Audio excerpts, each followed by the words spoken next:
अस्सलामुअलैकुम दोस्तों, आज मैं आपको जिस मेहमान से मिलवाने वाला हूं, उन्होंने एक धर्म को छोड़कर दूसरे धर्म में कन्वर्ट हुए हैं। वो हिंदू धर्म को छोड़कर इस्लाम में आए हैं और उनकी कहानी जानने के बाद मैं यही कहूँगा बस आप लोगों से कि अगर मुसलमान हो तो इन जैसा। वो लोग जो पहले से मुसलमान हैं वो भी इनकी कहानी देखने के बाद सुधर जाएंगे और सही रास्ते पे आ जाएंगे। मेरी ज़िंदगी बदल चुकी है जब से मैंने इनकी कहानी सुनी है, इनको देखा है। ये मान के चलिए आप कि पूरी दुनिया ही पलट जाएगी। तो मैं आपको दिखाता हूँ इनकी ये वीडियो, इनसे मिलवाता हूँ आपको और इंशाअल्लाह ताला बाद में आपको बताऊँगा। तो चलिए शुरू करते हैं इनकी वीडियो। 2009 में मेरी शादी हुई थी। 2009 तक मैं अपनी ज़िंदगी गुजार रहा था जिस तरह से एक आम जाहिल या जिस तरह से गुजारते हैं। 2010 में इस्लाम कबूल करने के बाद अल्हम्दुलिल्लाह 2012 में मेरी वाइफ, मेरी अहलिया ने इस्लाम कबूल किया। इस्लाम कबूल करते हुए साथ में ये भी बड़े मसले सामने आए कि कौन हमारी गवाही देगा, कौन एडवोकेट सामने आएगा। कोई भी सामने को आने को तैयार नहीं। यहाँ तक कि एक इदारे में हम लोग गए जहाँ पता चला कि यहाँ सर्टिफिकेट बन जाते हैं, यहाँ आपको आसानी हो जाएगी। मैं बिलोंग्स करता हूँ, पहले मैं आपको बता दूँ, मैं भोपाल की एक तहसील है बैरसिया, वहाँ से बिलोंग करता हूँ। और चूँकि एमपी का स्पेशल कानून है, इस्लाम कबूल करने को लेके खास कानून बना रखा है, तो वहाँ इस्लाम कबूल करना और डॉक्यूमेंटेशन बनाना बहुत बड़ा मसला है। तो इस तहत में जब महाराष्ट्र में एक जगह गया पर्टिकुलर, वहाँ पे जब मैंने पता किया कि वहाँ इस्लाम कबूल होने के बाद वहाँ पे डॉक्यूमेंट्स बनते हैं, तो उनकी एक शर्त थी कि आपको खतना कराना पड़ेगा तो ही आपको डॉक्यूमेंट्स बनाएंगे। जैसा कि आप बताया कि बहुत सी शर्तें होती हैं, एक शर्त वो 2-3 साल तक वो परेशान होता रहा बट डॉक्यूमेंट्स नहीं बने। डॉक्यूमेंट्स नहीं बनने के कारण लोग मुझे बहुत परेशान भी करते थे।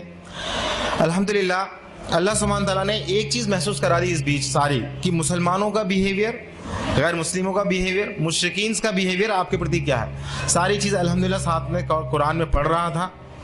पढ़ते पढ़ते सारी लोगों की साइकोलॉजी अल्लाह ने समझाई, पूरी तरह से मुतमईन कि अब अगर अल्लाह सुब्हान तआला ने ज़िंदगी दी है और उसने अगर मुझे ईमान दे दिया है तो वो खिलाने और पिलाने वाला वो है, तो मुझे किस चीज़ की फिक्र है और मुझे किस चीज़ से डरना है। अल्हम्दुलिल्लाह जैसे जैसे मेरी दाढ़ी बढ़ती गई, जैसे जैसे टकने के ऊपर पजामे ऊपर गए, लोगों को जो चिढ़ाते थे, जो कॉन्स्पिरेसी करते थे, लोग जो बहाने बनाते थे, वो दूर हटने लगे कि अब ये वापस नहीं आ सकता, अब ये वापस नहीं आ सकता। यहाँ तक कि मेरे परिवार वाले भी जो बहुत मुश्किल से, बहुत इतना सुबह शाम ताने सब कुछ, यहाँ तक कि मैं सुबह ऑफिस से जाता था, मेरी शाम को वाइफ जो है इतनी ज़्यादा मतलब तानों से भरपूर मिलती थी कि मतलब उसकी ब्रेन वॉश और सारी चीज़ करने में वक्त लगता था।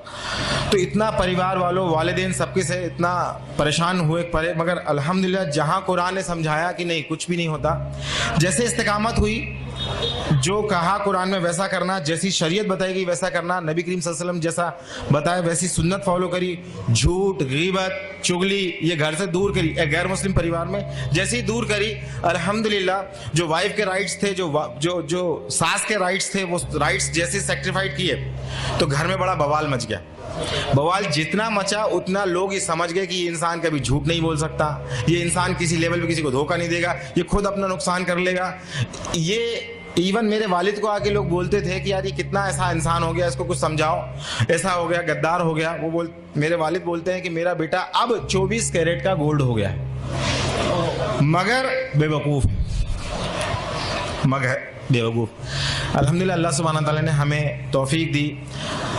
हमारे डॉक्यूमेंट्स मेरे वालिद साहब की मदद से ही बने अल्हम्दुलिल्लाह। उन्होंने 2014 तक मुझे झेला, हमारे डिबेट चलते रहे 4 साल तक। उसके बाद फिर उन्होंने कहा कि तेरी इस्लाम की गंदगी लेके तू निकल जा, अपनी वाइफ बच्चों को लेके निकले। अल्हम्दुलिल्लाह हम लोग बाहर गए। उसके बाद कुछ समय बाद उन्होंने फ़ोन कर दिया, कलेक्ट्रेट, IG, SDM वगैरह सबको फ़ोन किया। फ़ोन करने के बाद बोला मेरा बेटा जो है ये इस्लाम कबूल कर गया, किसी ने इसका ब्रेन वॉश कर दिया, ज़रा देखो, हो सकता है देश के लिए नुकसानदायक हो सकता है।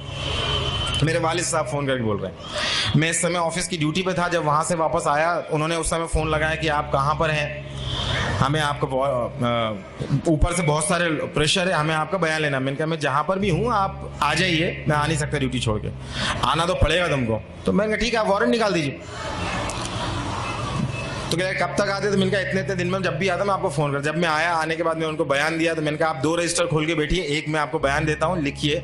मैं अपनी मर्जी से, किसी भी कोई प्रेशर से नहीं, मैं अपने इस्लाम कबूल किया, कोई पैसा नहीं, कोई नहीं पहचानता, कोई मेरे साथ सपोर्ट नहीं, कोई गवाह नहीं, बट मैं हूँ, क्या करना बोलो। दूसरी चीज़ मैं बोला, अब आप सुनिए कि मैं इस्लाम क्यों कबूल किया, क्योंकि तुम भी जानते हो ईश्वर है, कि मैं भी जानता हूँ ईश्वर है, और ये कुरान तुम्हारे लिए। थाने में अल्हम्दुलिल्लाह। नेक्स्ट डे मेरी वाइफ के लिए बोले बयान लेके उनका बयान होना, तो मेरी वाइफ को सब लोग और भी लोग जो थे वो डरा दिए। जिन लोगों सबसे पहले जो हमारे अंसार बने अल्हम्दुलिल्लाह, अल्लाह उन्हें जज़ाया खैर दे, उनके हम रह रहे थे अल्लाह सुब्हान ताला ने, तो उनको लोगों को डराया। तो मेरी वाइफ जब पहुंची वहां तो मैंने वाइफ को बोला कि अगर कुछ ऐसा मसला होता है डांटने डपटने मारने का, तुम भाग के तुरंत चौराहे पे आ जाना, वहां पिटेंगे तो अल्हम्दुलिल्लाह शहादत होगी, मसला नहीं। लोग पूछेंगे क्यों पिट रहे हैं, कम से कम रीजन की तरफ जाएंगे, काम हो जाएगा हमारा। लोग पूछेंगे क्या बात है, ऐसा क्या बेवकूफ़ बन गए इस्लाम में, ये हमारा काम हो जाएगा, लोगों के अंदर क्यूरियोसिटी पैदा होगी। अल्हम्दुलिल्लाह वहाँ पे भी ये मंजर रहा कि एक पुलिस वाला बच्चों को संभाल रहा है, एक पुलिस वाला बाहर गेट पर रोक दिया सारों को रोकने के लिए, एक पुलिस वाला मोहब्बत से बयान ले रहा है। अल्हम्दुलिल्लाह अल्लाह का करना ये हुआ कि एक पुलिस वाला हमको बोलता है अब ये जो तुमने बयान लिया उसके IT रिपोर्ट डाल के तुम उसका IT से इन्फॉर्मेशन लेके RTI के तहत पूरी इन्फॉर्मेशन ले लो, तुम्हारे डॉक्यूमेंट्स बनाने में काम आएगी। वहाँ से डॉक्यूमेंट्स मेरे अब्बा की मदद से चालू हुए बनना। अब तक मैं क्या सोच रहा था कि मेरे अब्बा की इज्जत, मेरे अम्मी की इज्जत, मेरे रिश्तेदारों की इज्जत, अल्लाह सुब्हाना ताला यहाँ एक बात समझा दिया, सबसे ज्यादा मोहब्बत तुम्हें अल्लाह से करनी है, उसके बाद तुम्हें सबसे करनी है। अगर तुमने उसके साथ किसी और से ज्यादा इमोशनल अटैच हुए, वहीं से तुम्हारी आजमाइश आएगी।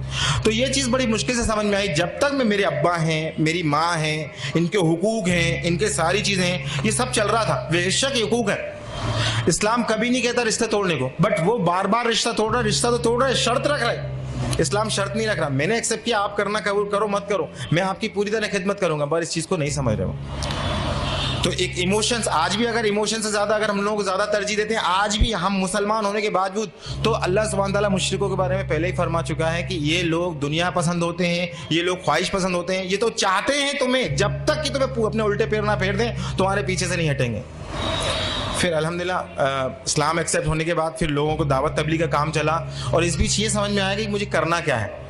फाइनली अल्हम्दुलिल्लाह मेरी जॉब चली गई 2015 में, अल्हम्दुलिल्लाह बोलता हूँ, क्योंकि बड़ा मुश्किल वो मुझे झेल रहे थे। उसके बाद उन्होंने कहा कि हम अपना, मैंने कहा सर क्यों चली गई जॉब, जरा मुझे बताएंगे।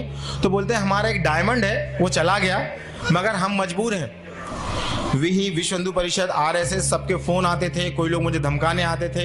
चूँकि मैं बिलोंग करता हूँ, बताना भूल गया, मैं बिलोंग करता हूँ जैन मजहब से, जैन दिगंबर, जहाँ के मुनि बरहाना घूमते हैं, उस मजहब से बिलोंग करता था। वो मुनि, उनसे डिबेट होती थी, डिस्कशंस होते थे, बहुत सारी चीज़ें होती थी। बट मेरी अम्मी बार बार नए नए मुनियों के पास लेके जाती थी, और ये हर बार कहती थी कि इनको नहीं आता, इनको कम आता है, तो इनको दूसरे के पास लेके जाएंगे। जब मैं इस्लाम एक्सेप्ट किया, इस्लाम एक्सेप्ट करने के बाद सबसे पहले मैंने तौहीद एक्सेप्ट की। तौहीद एक्सेप्ट करने के बाद मैंने कहा कि यार ये तौहीद समझ में आ गई, मगर ऐसा समझ में कुरान हक है, कुरान कैसे नाजिल हो गया अपने आप, कोई मोहम्मद सल्लल्लाहु अलैहि वसल्लम आके कल को बोलते हैं तो मैं तुम्हारा रसूल हूँ। इसकी तहकीक के लिए जब मैं इस्लाम एक्सेप्ट कर लिया, बनिया था मैंने कहा अगर ये हक है तो पहले इस्लाम कबूल कर लो बाद में ऐसा नहीं होगा, केवल गफलत की बात है। तो जब मैं इस्लाम एक्सेप्ट किया, फिर मैं हिंदुइज्म की किताबें पढ़ा, फिर जैनिज्म की किताबें पढ़ा। सब पढ़ने के बाद अल्हम्दुलिल्लाह स्कॉलर से डिबेट करने के बाद अल्हम्दुलिल्लाह पूरी सर्टेनिटी जब आ गई, अब फिर मैं गैर मुस्लिमों में काम भी करने लगा, और मुसलमानों के लिए जब उन लोगों के बीच जब मैं निकला, तो जब सबसे पहले मेरी जॉब गई तो मुझसे किसी मुस्लिम भाई ने मुझे जॉब दी, अल्हम्दुलिल्लाह उन्हें जज़ा खैर दे। मगर 1 महीने बाद वो जॉब चली गई। उन्होंने कहा ये नया मुसलमान आया है, पता नहीं इससे खतरा है, हमारा इंटरनेट से इल्म हासिल कर रहा है, गुमराह है, दूसरों को गुमराह करेगा। तो वो जॉब मेरी चली गई। फिर एक मुसलमान के घर हम रहने को गए, उन मसाला अल्लाह उन्हें जज़ाया खैर दे, राह हिदायत पे दे, इंतकाम इनका ईमान पे हो। 1-2 महीने बाद, 1 साल तक उन्होंने रखा। उसके बाद कहा कि तुम हमारे में से नहीं हो, तुम हमारी बात नहीं सुनते, हमारे साथ नहीं जाते, उठते बैठते, हमारे मिजाज नहीं मिल रहे, तुम खाली कर दो मकान भी खाली है। अल्हम्दुलिल्लाह लगातार अल्लाह सुब्हाना ताला अपने दीन के हक होने, लोगों की जहनियत, और अगर जो अल्लाह का है जो अल्लाह का नहीं है, इस बारीक लाइन को वाज़े समझाता जा रहा था। तो मैं आज अपने सारे मुसलमान भाइयों को जो रिवर्ट है उनको मैं तो कुछ नसीहतें मेरी जो तजुर्बे हों उनको मैं देना चाहता हूँ। सबसे पहली चीज़, किसी को भी ज़्यादा इमोशनली मोहब्बत मत कीजिए, चाहे वो शौहर हो, बीवी हो, माँ बाप हो। सबसे पहले अल्लाह, फिर उसके किस किस के हुकूक बताएं वो करिए। सेकेंड चीज़, मेरे भाइयों मेरी बहनों, शैतान हमारे जहनों में बार बार ये बात दिखाता है, देखो ये मुसलमान कैसे हैं, हमें बताता है कि हमारे मुसलमान कितने बुरे हैं। तो हमारे जहनों में उनके बीच में गैप पैदा कर देता है, मुसलमानों की बुराइयां बता बता के और हमें अपना बेहतर बता के मुसलमानों और हमारे बीच में एक गैप पैदा कर देता है। तो इस गैप को हमें नहीं देखना है, इन बुराइयों को हमें नहीं देखना है। अल्लाह ने कहीं भी नहीं कहा इन बुराइयों को देखो तुम, अल्लाह ने कहा तुम अपने आप को इस्लाह करो, अपने आप को डेवलप करो, कुरान पढ़ो, इल्म करो और तकवा हासिल करो, वो मसूल होगा। तीसरी चीज़, हम इतना ज़्यादा परेशान हो चुके होते हैं मसाइल से, ज़माने के मसाइल से, लोगों की गाली से, लोगों के किनारा करने से। जो मुसलमान हमें मदद करते हैं, कल जब हम उन्हें इस्लाह की 4 बातें बताते हैं तो वो हमसे किनारा कर लेते हैं। इन सारे मसाइलों से हम इतना ज़्यादा परेशान हो चुके होते हैं, तो अल्टीमेटली बात ये आती है कि हम इनमें कूद के उनको इस्लाह करने की कोशिश करते हैं। तो मेरा मशवरा यहाँ ये है कि केवल और केवल कुरान पहले अपने, अल्लाह भी कुरान में फरमा रहा है कि बचाओ अपने आप को और अपने अहलो अहल को जहन्नुम की आग से। तो सबसे ज़्यादा मेहनत करें अपने बच्चों और अपने बीवी बच्चों पे। क्यों? क्योंकि मेरी अहलिया मुझसे पूछती है कि, मुझसे कहती है कि मुझे फिक्र अपनी थी कि अपना हम जो कर रहे हैं ठीक है, मगर मुझे खौफ इस बात का है कि मेरा बेटा जहन्नुम ना चला जाए, मैं उसकी क्या तैयारी कर दूं, क्योंकि ये भी एक ऐसा मुसलमान बन जाएगा जिन मुसलमानों को देख रहा है।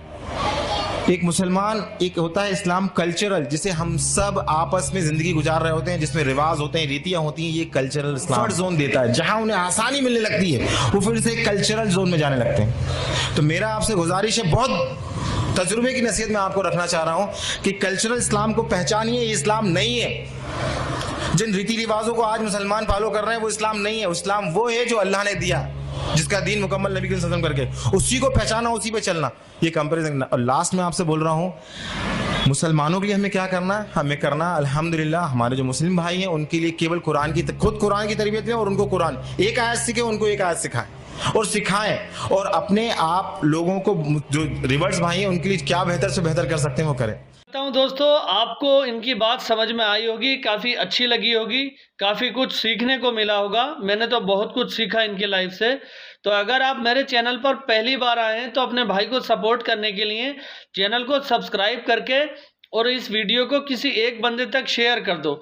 बस आपसे इतनी सी रिक्वेस्ट है कि चैनल को सब्सक्राइब करके इस वीडियो को अपने व्हाट्सएप पे या कहीं भी किसी एक बंदे तक शेयर कर दो। अच्छी दिन की बात है, लोगों तक पहुंचना चाहिए। इंशाअल्लाह ताला आपको भी सवाब मिलेगा और मुझे भी। फिर मिलूंगा एक नई वीडियो के साथ, तब तक के लिए खुदा हाफिज़।